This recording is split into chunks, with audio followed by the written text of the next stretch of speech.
not seek any spiritual help. I remember the time that Nikki Cruz group came into my neighborhood, and it's called Truce. They would come and do drive-bys in my neighborhood. They would do like worship, and then they would preach a word and go to another corner and do the same thing. And I came after this group to try to bring them down, this group. And they were young kids. They were like 18, 17, 16, 20. I mean, so I said, how dare they play this junk, this filthy music in my neighborhood, today we call worship. This filthy music in my neighborhood. I'm going to go after them. I'm going to destroy these kids. So when I went up to where they were at, there was a wall of fire around them. I couldn't penetrate and touch them. And there was something pushing me back. Every time I tried to throw demonic forces again, there was something that would just push me back. And I was able to touch these kids. And I said, there was something here. It's not right. Something is not falling into place. So I walked away and I left them alone. I didn't want to deal with them. I said, okay, they won this first round. So there's obviously spirits here watching us. Yeah, watching us. Yeah, of course they're watching us. Yeah, and so we're all protected. We're protected. Yeah, we're under the blood, brother. They're none like the blood of Jesus. Okay. Amen. Yeah, we're all good. protected, but they're none that can touch us because Joe said, what we got a hedge of protection around us, right. And we can walk into this place and we can chase demons out of here. We can curse this place to the ground in Jesus' name, and there's nothing that the devil can do.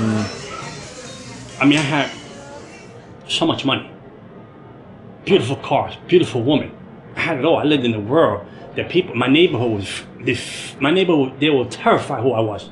They said, if you mess with that guy, your family will die. If you mess with that guy, he don't need a gun. He'll kill your family in his sleep. My daddy was awesome. My daddy was, he gave me powers beyond I could imagine. He gave me powers that people had fear of me. The police had fear of me. The securities in my neighborhood had fear of me. People that knew that I was the devil's, they would call me the devil's son. I brought Christians to their knees, not to prayer, because they had no power. It wasn't because your God wasn't all powerful. Don't get me wrong. Because your God was all powerful. The vessel was weak. The vessel had no prayer life. The prayer had no fasting life, and they had no relationship with God. There was a form of godliness in the person, but no power. The person was weak. The person had nothing going. He had a Bible, he had the right suit on, she had the right dress on, but there was no connection with Jesus Christ. Because you was out of his will, you was out of his promises, and you was out of his divine purpose. And I had you, I own you, I had you as a slave. I broke you, I put witchcraft on you. I kept doing that to Christian after Christian after Christian, after families, after churches. I chased everything down that represented the cross of Jesus Christ.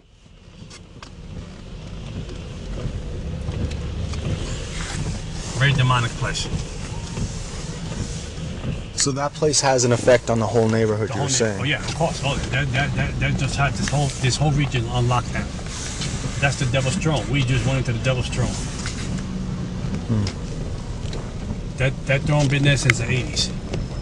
And then they go there, spend $100, $200 buying all these things, and then they broke. They're on welfare, public assistance, but they got money to buy all this junk. They think their life is going to get better.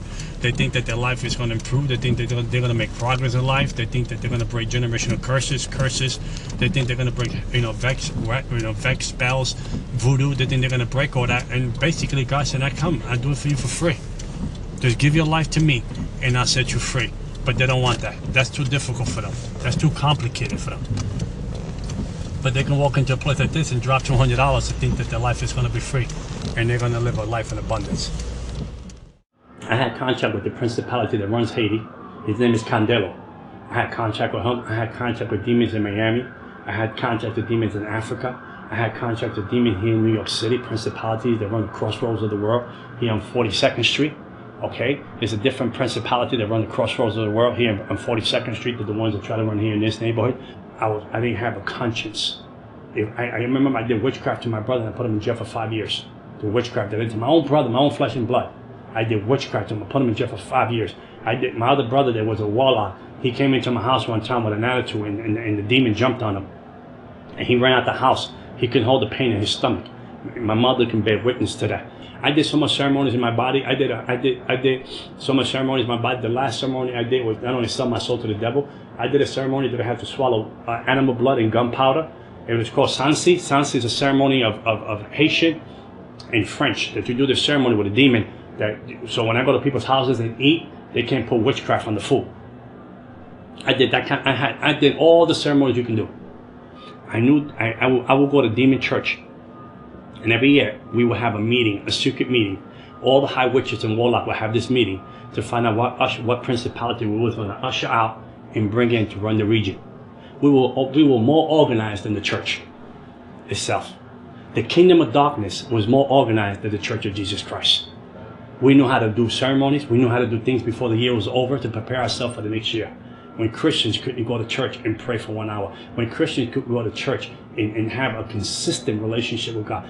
I even took a sabbatical from witchcraft. And the devil punishment took my eyesight for 1 year. I was completely blind for 1 year. Registered with the Commission of the Blind. I was completely blind. They was training me to use an eye-seeing dog. And they was training me to use one of these sticks that you use that you walk the streets with. My mother took care of me for 1 year. My eyes went black. And a mist of gray went over my eyes. I was completely blind. And when I gave my life back to the devil, after 7 surgeries, the devil gave me back my eyesight. And I could see again. And that was my punishment for taking 1 year off. I wanted to take off. The devil said, you want 1 year off? I'll give it to you. He took my eyesight. And that's the world I lived in. If you mess with the devil, he'll kill you, he'll kill your family. It was a fear that will grip you beyond measure, that you could not leave this religion. You could not leave Santeria, you could not leave Palamanyumbe, and you could not leave spiritualism. The doctors could not explain how I lost my eyesight. Meanwhile, Christians, and I was like, what Christians do bad? And Christians sometimes miss the mark, and the only thing that shows up in their house is grace and mercy. When you show up with the devil and you do something the devil don't like, he kills someone, he kill your family member. And I remember the devil warned this lady. She said, you can't be with that person no more. And she didn't care because she was in love with the person. The devil demon possessed a homeless guy in the street. He took a hammer, hit her 17 times over her head, and killed her. One day I was sitting home and it was amazing. I came from a nightclub the night before. I was sitting home watching a show called Jerry Springer. I know, the crazy show. People beat each other up. I get joy out of that. I was getting joy out of that, laughing. For the first time I heard a voice say to me, son, I am coming soon. What are you going to do with your life? I ordered a voice, shot from across the room. And I thought it was the TV that was talking to me. And I said, no, it can't be the TV because these people are beating each other up. This voice, I knew the voice of the devil. I would sit with the devil like I'm sitting with you today.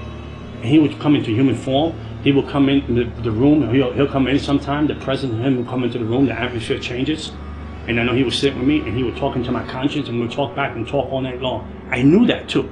I knew it like you know the back of your hand. I knew every demon, every principality that ran the region. Ran everything in America, everything in Canada, everything that ran. I knew every principality that ran, every occult, Wicca, New Age, Buddhism, Islam, Santeria, spiritualism. I knew every principality that ran. I had a contract with every principality with them. I had straight A marks of every principality, every demon on the ground. The devil, Jezebel. I had new demons that I can't even tell you the name because you won't know who they are. I knew them all by name. And this voice was very different than any other voice. When I heard that voice come out of nowhere, it came out of the air, the voice. And I went into shock. And then I saw a vision from the other side of the apartment that the sky was on fire and people underneath. I saw people running for cover, but there was no cover where to hide. And I said, why would I see that vision? So I shook it off. But I remember I went to sleep, and like a deep sleep. Like someone put anesthesia, and I went to sleep. I ended up in a train full of people. I couldn't believe that I was in a train full of people.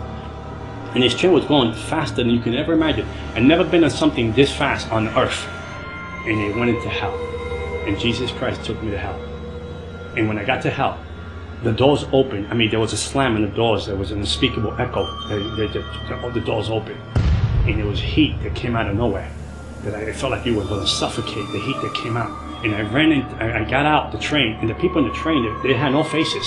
But you could see the fear on the people on the train. You could feel the fear, the impact of the fear that they were going to a place that they were never going to return. And the place was packed. And then I tried, I said, I can't die here. I said, I can't die. This is not for me. I wasn't born to be in this place. I was saying this to myself. I was not born to be here. So I tried to find like a tunnel in hell. And I was walking to the tunnel. I was trying to run to the tunnels in hell, try to find a door, maybe a window, maybe there was a gap somewhere that I can come out and come back to reality. But there was no gap. And I remember as the more I went into the tunnels, the more the fear gripped me. The more the suffering. I heard suffering darkness drapes over you. This fear drapes over, like you're wearing a garment. This fear drapes over you. It's something you can't even control. You have no control over. Something like it grabs you. That it don't let you go. I couldn't see the hand in front of my face, but I hear the wailing. I hear wailing. Like, you ever hear like a kid wail and an animal wail at the same time? Like, it's like that kind of wailing. It's undescribable, and it was a heat and a smell that was like if you was like in the sewers of the gutters of New York City. But I mean, but crazier than that. And then I came to a part of the tunnel. The devil showed up. He said, I was your daddy. He spoke to me the amount of time. I was your daddy. I gave you everything you needed. I took care of you. I blessed you. I protected you. I killed people for you. I did everything. I gave you powers. I gave you a name in the kingdom of darkness. I gave you a name. When people came against you, I destroyed them because I knew that you were going to be the vessel that I was going to use to move my kingdom on the earth. And now you want to leave me? Now you want to betray me in demonic tongues? And I'm talking to him back in demonic tongues and telling him, no, I'm not leaving. I'm just confused. I don't know what's going on. And he said, no, I know what you're going to do. You're going to leave me and you're going to expose my religion. You're going to expose who I am and how I operate in the spirit realm. Because I taught you things that I never taught no one else. I show you things. I trusted you with the things that I needed you to know so you can further my kingdom. Because I wanted to use you in a greater measure way. And the confused, he went to grab me. As he went to grab me to destroy me, the cross of Jesus Christ appeared in hell. I didn't understand how a 3-foot cross appeared in hell when I was wearing the blue shorts and a t-shirt. And I put it on him. And when I put it on him, the devil melted like he was an infant. Like an infant, he melted and fell on the floor, like no powers. So I took that opportunity. I ran deeper into the gates. I ran deeper into the tunnels of hell, hoping that there was a door. My hope was being. It was a hope and a hope at all. There was no place to say, I'm coming out of here. This is it. This is the end. I had a fear that gripped me, that I was undescribable. I never felt a fear like that. I never felt a despair. It was the opposite of what heaven is. It was opposite of joy. It was opposite of gladness. It was opposite of peace. It was opposite of light from darkness. It was a place of torment, a place of. If I'm here, my family don't know I'm here. My daughter don't know I'm here. How would they find me? How would they look for me? So as I went deep into the tunnel of hell, hoping that there was a door, a window, a crack somewhere that I can get out, the devil showed up again, and now we'll destroy you. So what I did was, I told him in the demonic language, I got these marks. These are my contract to protect me, to destroy you. He said, fool, I gave you those marks. Those are my marks that I own you. I own you. No one owns you. I do. And you're going to live for me or you die. And when he went to grab me the second time around, I said, it's finished. I said, this is it. He went to grab me the second time around. The cross of Jesus Christ appeared in hell. There's no greater love than the cross that will come for a sinner like me in hell. So when David said, if I make my bed in hell, he knows I'm there. Grace and mercy showed up in hell. Grace and mercy knew my address. Grace and mercy have a plan for my life. To my unspeakable, demonic, selfish ways, arrogant, self-centered ways in hell, when I was done for the count, Jesus Christ loved the misfit. And he said, I have a plan for you. I loved you beyond you can ever imagine. And he showed up in hell. And when I woke up, then my spirit came back into my body. I woke up and I bent my knee to Jesus Christ. I had $100,000 witchcraft stuff in my house. I threw witchcraft away. I threw religion away. I threw everything that had to do with darkness away. The people from Haiti, the people from Cuba, the people from Miami and New York said we have to kill him because he knows too much. We have to destroy him. We have to kill him because he knows too much. He's not one of us anymore. And they came for the kill. They did their best. They came for the kill. I would sleep during the day. To stay at night when the demons show up and tormented me for 30 days. They tormented me for 30 days. They would grab me by my throat, pick me off my bed. The room would go cold. I would lay in my bed. I felt another person lay next to me, ice cold, another person. I would look like this and I can feel the presence of that person. It was the devil himself laying in my bed.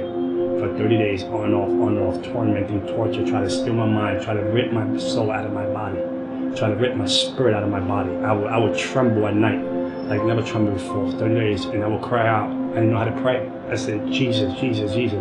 Didn't know how to pray. I said, maybe I pray like my sister prays. I heard her in church, she prayed this way. I heard that person pray this way. I would bring all these prayers together to try to put them together like a puzzle, to try to fight for my life. And one day I was in church worshiping, and I would ask the Lord, why you let these people, why you let this happen to me? And one day I heard the voice of God again. He said, I wanted to see how much you love me.